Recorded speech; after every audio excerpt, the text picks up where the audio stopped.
घरा से भैया रोई रोई पूछे, कहाँ गई बहिनी हमारे हो, कहाँ गई बहिनी हमारे हो। घरमा से भौजी हाँ हंसत किया मैं, लागी भैया का समझावे हो राई बहिनी स्वामी गई ससुररिया, चली गई बैरन हमारे हो।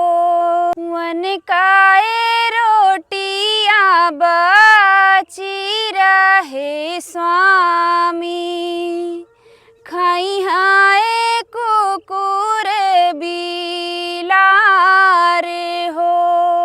वन काए कपड़ा के पोतना बनाइब, लिपवाए